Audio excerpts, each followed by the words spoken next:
آج بھی لوگ سب سے زیادہ تانا مولویوں کو دیتے ہیں، کہتے ہیں جی مولوی فرقہ بندی کا شکار ہے، مولوی فرقہ بندی کا شکار۔ مولوی کی فرقہ بندی کا نقصان امت کو اتنا نہیں جتنا سیاسی فرقہ بندیوں کا امت کو نقصان ہے۔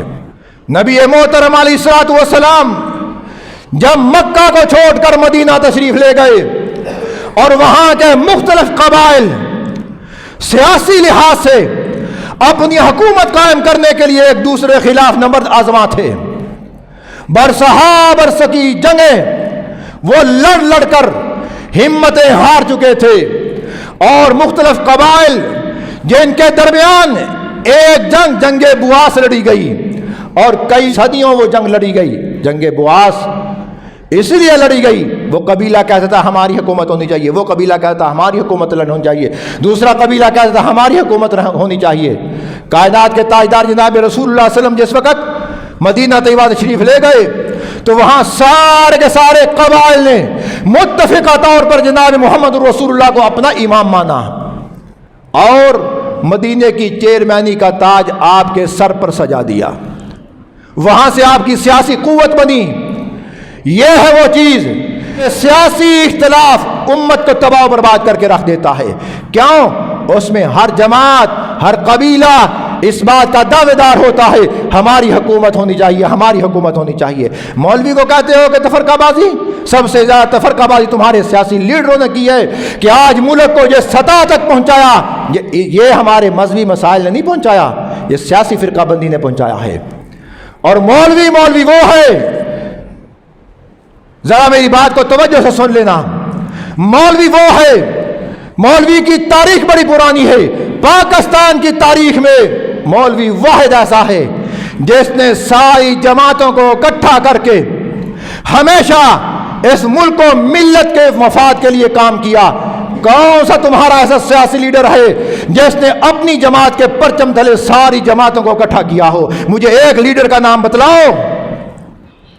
انہوں نے تمہیں پھاڑا ہے، کبھی پیپل پارٹی، کبھی تحریک انصاف، کبھی مسلم لیگ، کبھی فلانی مسلم لیگ کے جھنڈے تلے کبھی پیپل پارٹی آئی ہو؟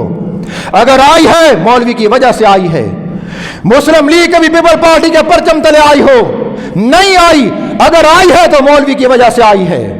مولوی کو تانے، اور پاکستان کی 75 سالہ تاریخ میں ہمیشہ مولوی نے سب کو متحد رکھا اور مولوی قیادت کرتا رہا۔ اٹھاؤ 1947 سے لے کے آج تک کی تحریکوں کا مطالعہ کرو، تمہیں مولوی نظر آئے گا، اور پھر سب سے زیادہ تانا مولوی کو کہ مولوی کی وجہ سے ہمارا ملک ترقی نہیں کر سکا۔ اتنا بڑا جھوٹ، اور تمہاری وجہ سے یہ ملک ترقی نہیں کر سکا۔